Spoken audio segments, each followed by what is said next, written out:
Bismillahirrahmanirrahim. Assalamualaikum warahmatullahi wabarakatuh. Alhamdulillah, kita berjumpa kembali dengan tadabbur ayat-ayat suci Al-Quran yang insyaallah pada kesempatan berbahagia ini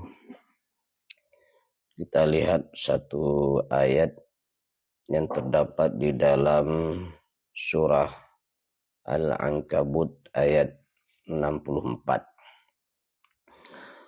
Allah berfirman, "Wa ma hadhil hayatud dunya illa lahwun wa la'ib wa innad daral akhirata lahiyal hayawan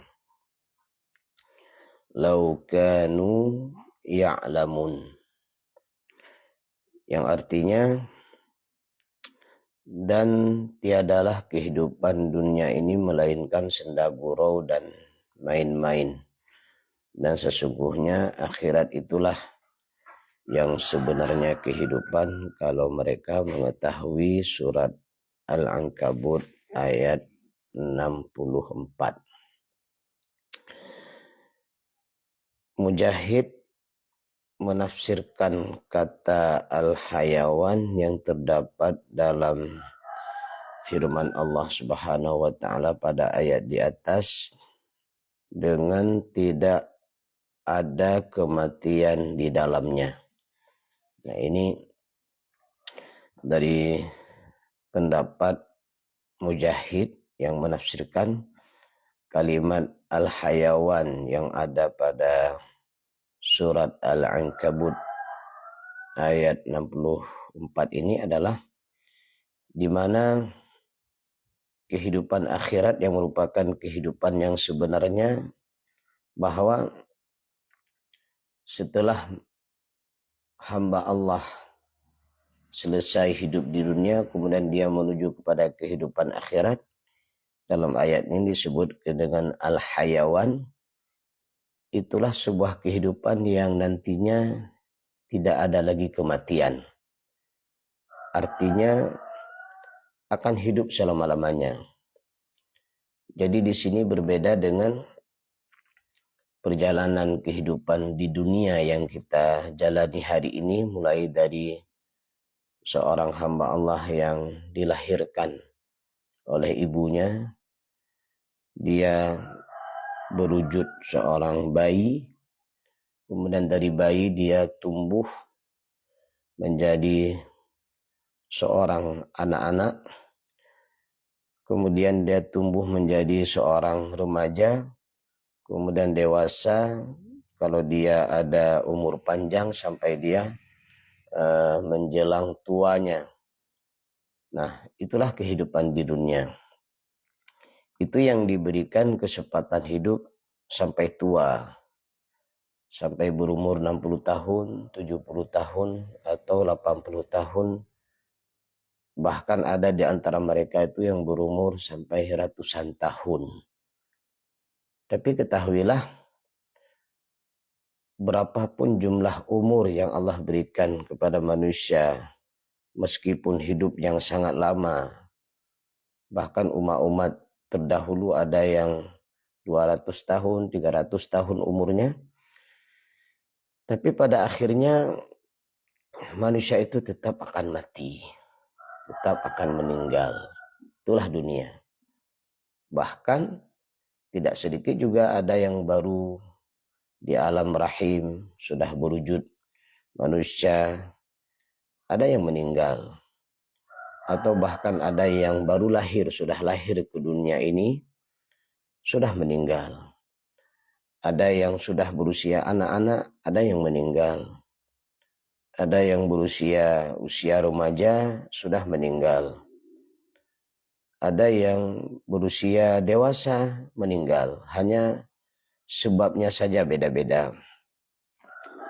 Ada yang karena sebab sakit, ya, akibat sakit yang dia derita sehingga dia meninggal. Ada yang karena kecelakaan, apakah kecelakaan pesawat, kecelakaan kendaraan, atau dia mungkin kecelakaan dalam mencari rezeki, katakanlah di gunung, di sawah, di laut. Nah, itu hanya penyebab saja. Artinya dia akan meninggal. Bahkan artis yang hari ini baru-baru ini meninggal itu Titiek Puspa. Dia sudah hidup 3 masa dia. Masa anak-anak dia, masa remaja dia, masa dewasa dia, dan bahkan masa tuanya. Dia hidup di 3 era. Di era zaman, di era modern, dan bahkan di era generasi Z hari ini. Ya, generasi setelah era milenium dia masih hidup, tapi yang baru-baru ini ternyata di usianya yang cukup lama, ternyata dia meninggal juga. Nah, inilah yang mau kita sampaikan, bahwa ternyata kehidupan dunia itu sebentar, sesaat, dan seseorang itu akan meninggal. Tetapi ketika Allah menyebutkan kehidupan akhirat, mari kita lihat kembali di dalam surat Al-Ankabut ayat 64 ini. Allah menyebutkan wa inna daral akhirata itu lahiyal hayawan. Sedangkan kehidupan akhirat itu adalah kehidupan al-hayawan, yang bermakna setelah seseorang meninggal di dunia, kemudian dia dimasukkan ke alam barzakh atau berada di alam barzakh, itulah sebagai awal perjalanan babak baru, yang setelah itu nantinya dia tidak akan mati-mati lagi. Tidak ada lagi kematian. Maka disebut al-hayawan. Nah, karena tidak ada kematian, maka dia akan menjalani proses-proses pemeriksaan. Proses-proses kehidupan yang akan dia jalani mulai dari hari berbangkit disebut dengan yaumul ba'tsi. Jadi semua yang telah mati, semua yang telah hancur saat ditiupkan sangkakala, nanti yaumul ba'tsi akan dibangkitkan kembali oleh Allah Subhanahu wa taala. Nah, disitulah kita sadar ternyata kehidupan yang sebenarnya itu adalah kehidupan yang setelah kematian kita di dunia ini. Ya, dibangkitkan nanti semua makhluk Allah yang sebelumnya mati dibangkitkan kembali, dihidupkan kembali. Dalam hadis itu disebutkan kita manusia itu akan dibangkitkan dari tulang ekor kita. Tulang ekor kita itu bagikan biji nanti, itu akan tumbuh manusia baru. Ya, akan dibuat bumi baru. Nah, kemudian menuju kepada Allah Subhanahu wa taala. Nanti yaumul jaza akan dibalas, akan diperiksa dan dibalas seluruh amal yang sudah kita perankan dalam perjalanan kehidupan dunia ini. Nanti juga ada yaumul mizan, akan ditimbang. Jadi amal yang sudah kita lakukan nanti akan ditimbang. Beruntunglah orang-orang yang fa'amma man thaqulat mawazinuh. Beruntunglah orang-orang yang ketika nanti ditimbang amalnya, mawazinuhu fahuwa fi 'isyatir radiyah. Jadi orang-orang yang berat amal solehnya, maka Allah menyebutkan fahuwa fi 'isyatir radiyah. Dia di dalam sebuah kehidupan yang menyenangkan, dalam sebuah taman yang mengenakkan. Ya, kenapa dia mendapatkan balasan itu? Karena waktu ditimbang nanti di akhirat, amal solehnya lebih berat. Nah, inilah tugas kita selama hidup di dunia ini, beriman kepada Allah, kemudian memperbanyak amal soleh kita. Nah, ini jangan lupa ya, dengan berbagai macam persoalan hidup yang kita alami dalam perjalanan hidup ini, jangan sampai membuat kita imannya bermasalah. Jangan sampai membuat kita tidak semangat beramal soleh, tidak boleh. Ya, dengan kehidupan politik yang tidak menentu, dengan kehidupan persoalan ekonomi yang amburadul, dengan sistem kehidupan yang penuh dengan persaingan, yang kuat menindas yang lemah, yang kaya memeras yang miskin, terjadinya kemunafikan, banyak para pembohong, banyak berbagai macam bentuk kezaliman dan kejahatan. Itulah kondisi sebuah akhir zaman. Semua itu akan menguji nyali iman kita. Sebagaimana firman Allah di dalam surah Al-Muluk, alladzi khalaqal mauta wal hayata liyabluwakum ayyukum ahsanu amala. Jadi Allah ciptakan kehidupan, Allah ciptakan kematian. Liyabluwakum. Allah ingin mencoba kita.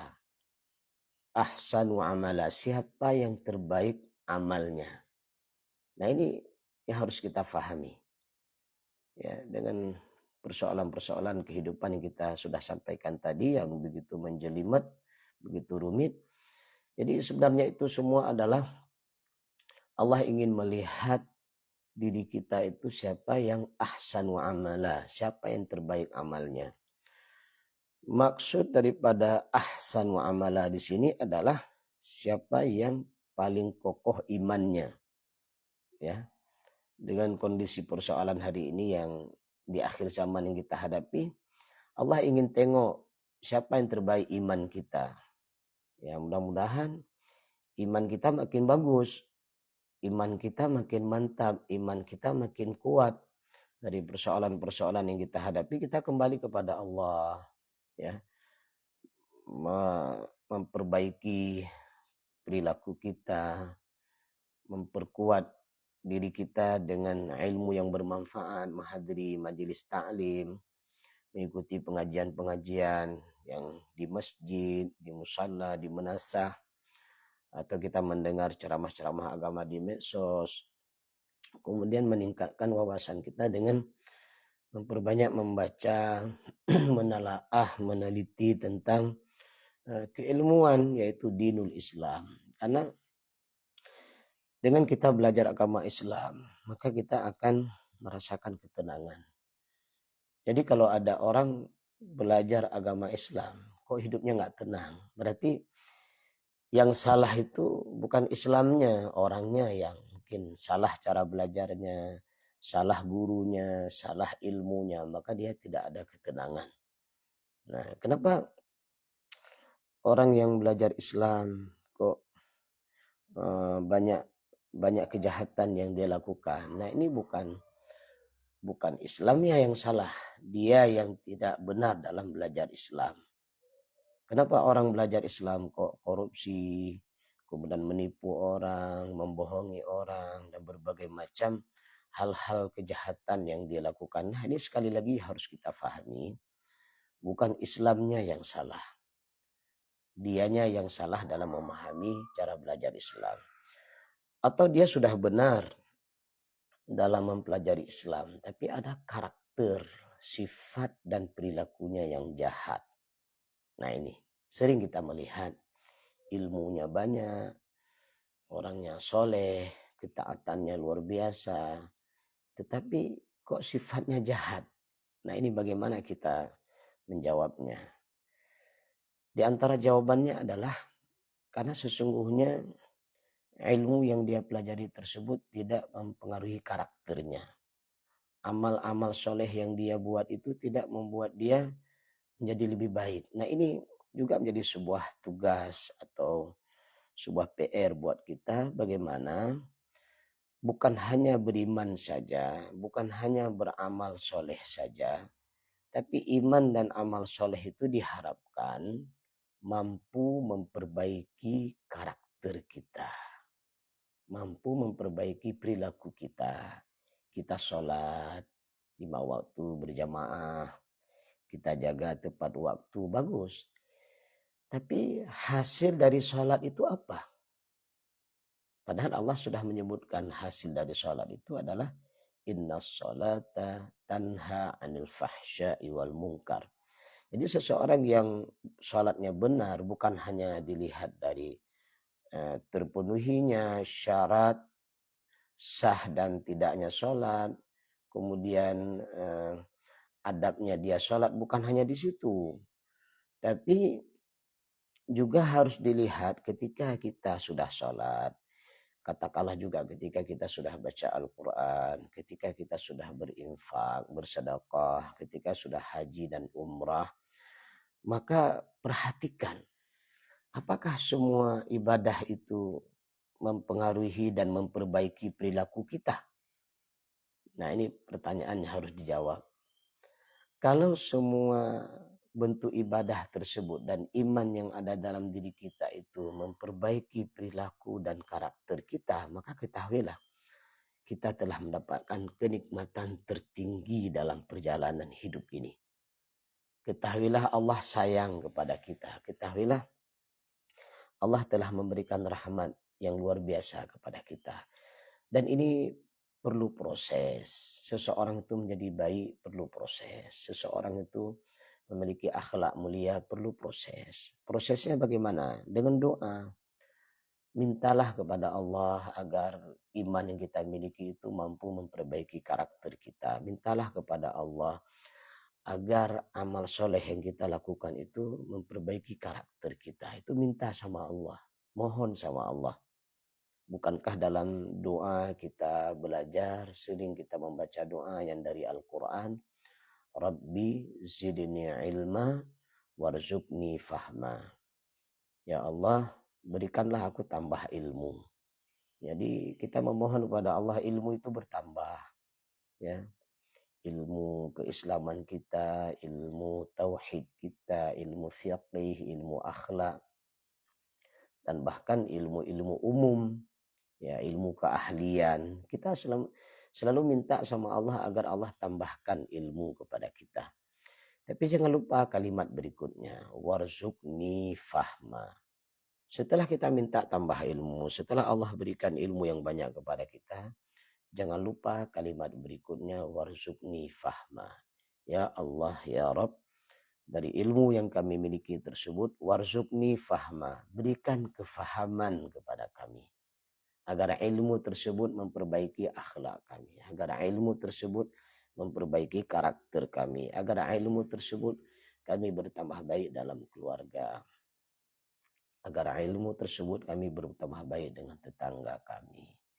Kalau seorang atasan bertambah baik kepada para karyawan, kalau dia seorang karyawan bertambah baik kepada atasannya, dalam kehidupan bermasyarakat bertambah baik dengan orang-orang yang ada di sekitarnya. Intinya itu kita mohon, kita minta kepada Allah agar Allah berikan kefahaman dari ilmu yang kita miliki tersebut.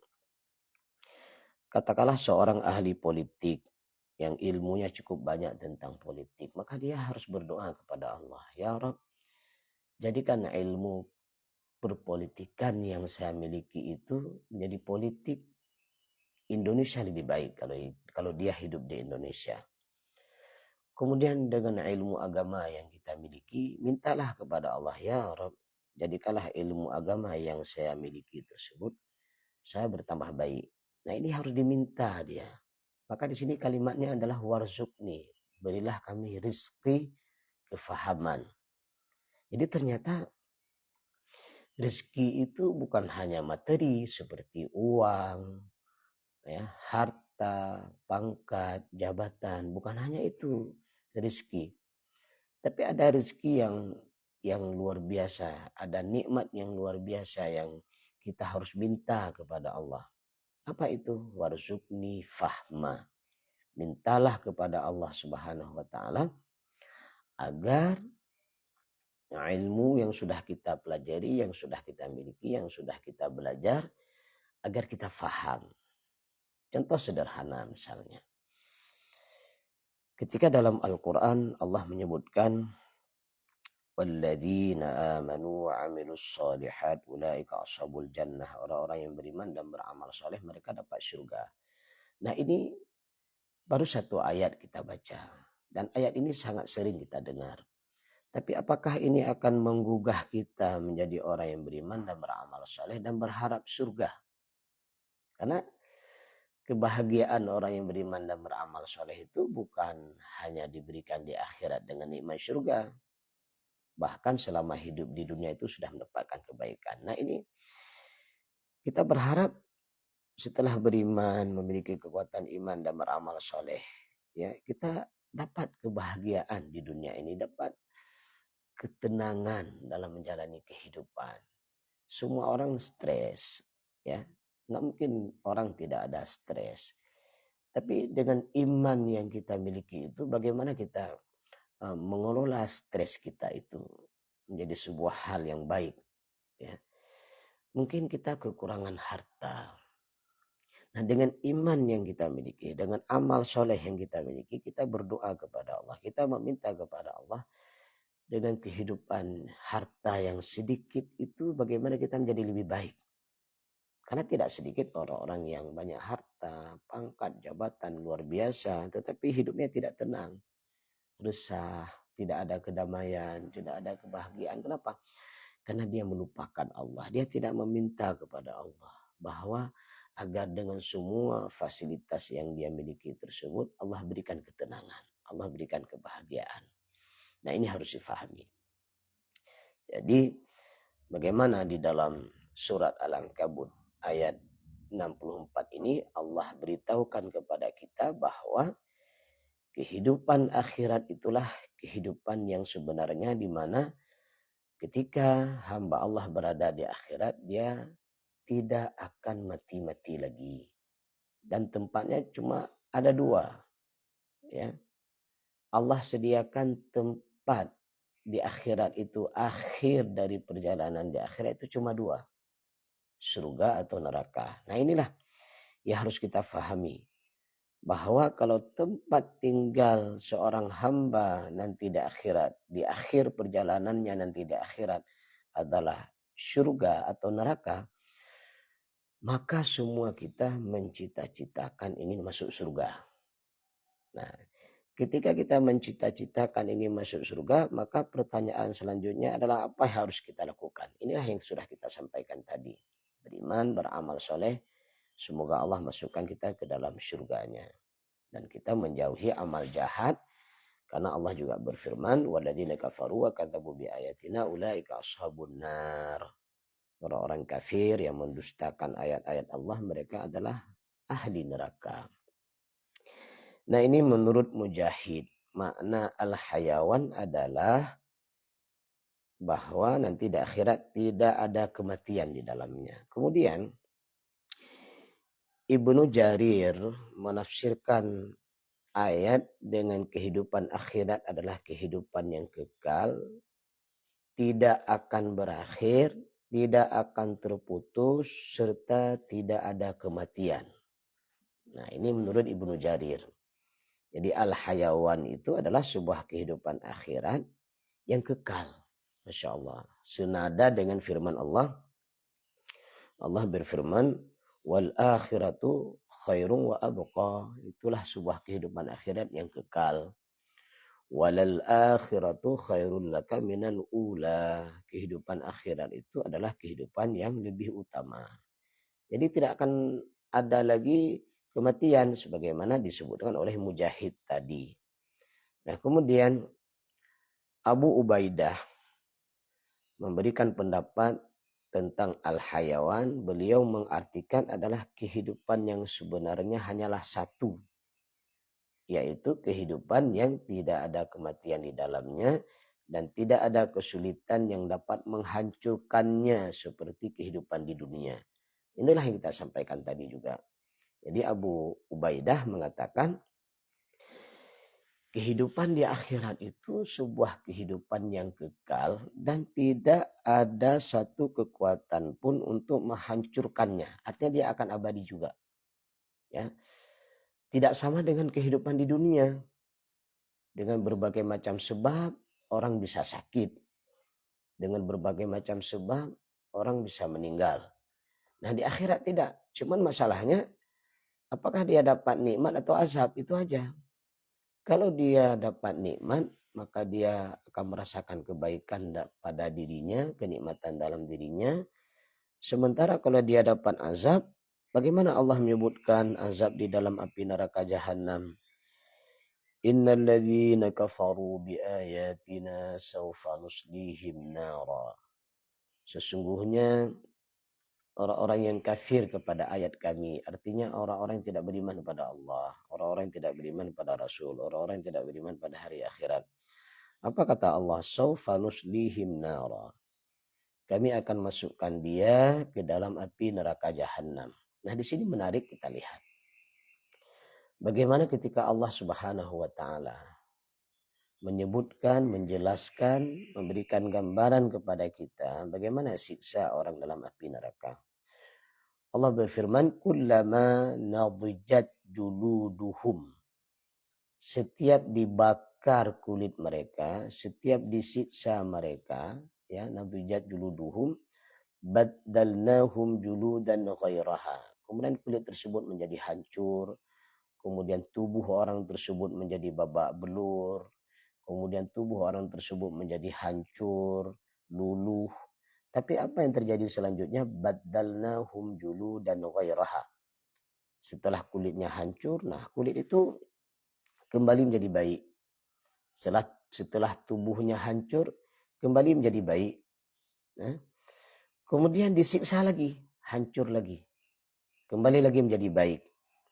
Kemudian disiksa lagi, hancur lagi, kemudian kembali menjadi baik. Nah, inilah sebuah pemandangan siksaan di dalam api neraka jahanam. Untuk apa?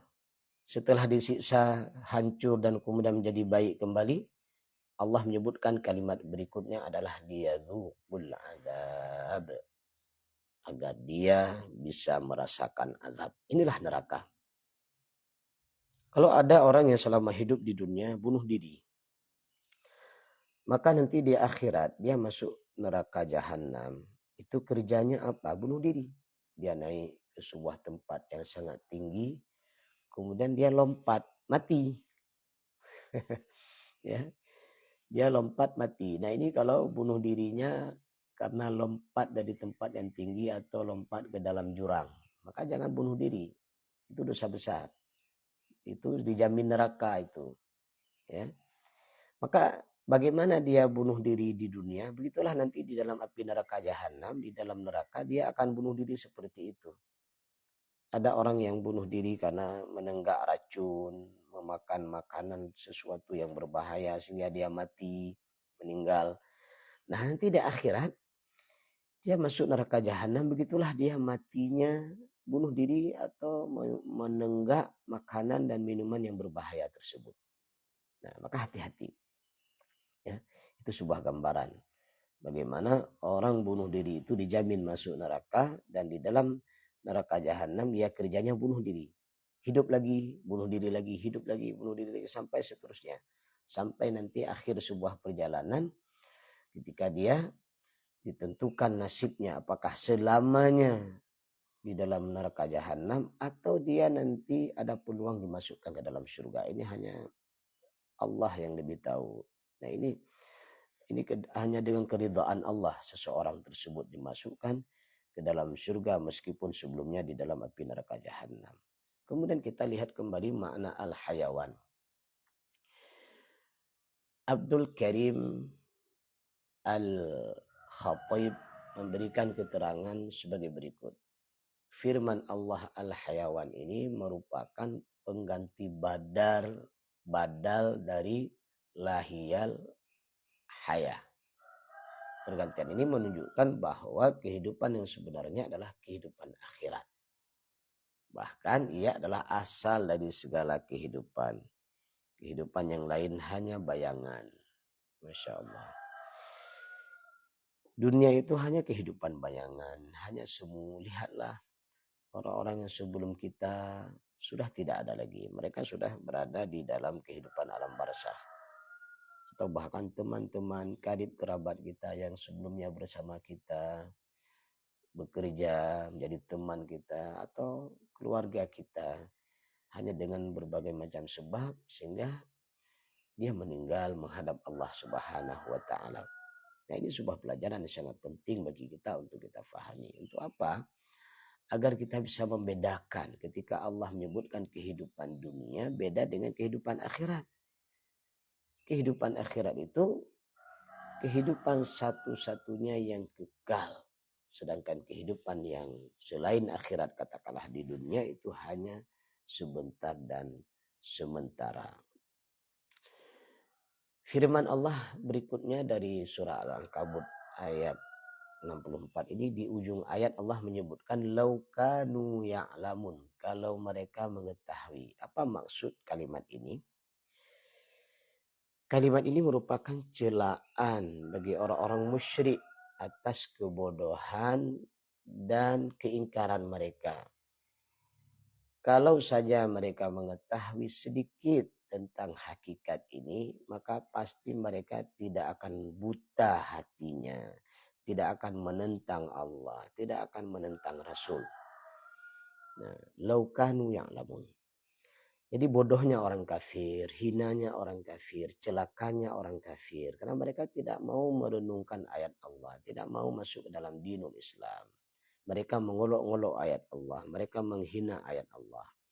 Maka pertanyaan berikutnya adalah, kalau itu sifat orang kafir menentang Allah dan Rasul, apakah ada orang beriman yang memiliki sifat orang kafir? Nah, ini harus kita renungkan, ya. Kalau ada orang beriman, dia menentang ayat Allah, tidak mencintai dinul Islam, meskipun mereka Muslim. Nah, ini hati-hati. Meskipun mereka itu beriman, meskipun mereka Muslim, tapi sesungguhnya mereka telah memiliki sifat-sifat orang kafir yang sangat berbahaya, yaitu menentang ayat-ayat Allah dan hadis-hadis Rasulullah. Nah, maka oleh karena itu, dari ayat yang kita bacakan ini, surat Al-Ankabut ayat 64 ini memberikan pelajaran yang cukup berharga bagi kita. Yang pertama adalah jalani kehidupan di dunia ini dan hadapi semua tantangan dan cobaan dengan tetap mengharap rahmat dan nikmat Allah. Yang kedua, perkokoh iman dan amal soleh kita. Karena di akhirat nanti Allah akan timbang amal soleh kita, dan mudah-mudahan saat ditimbang nantinya amal soleh kita itu lebih banyak sehingga berpeluang kita mendapatkan surga Allah. Dan yang terakhir adalah jadikan semua fasilitas, semua bentuk hal yang kita miliki dalam perjalanan hidup ini, apakah itu harta, tahta, jabatan, semua yang kita miliki itu adalah sebagai sarana untuk menjadi amal soleh untuk mendapatkan surga Allah di akhirat nantinya. Terima kasih dan mohon maaf. Alhamdulillah, subhanakallahumma wa bihamdik, asyhadu an la ilaha illa anta, astaghfiruka wa atubu ilaika. Assalamualaikum warahmatullahi wabarakatuh.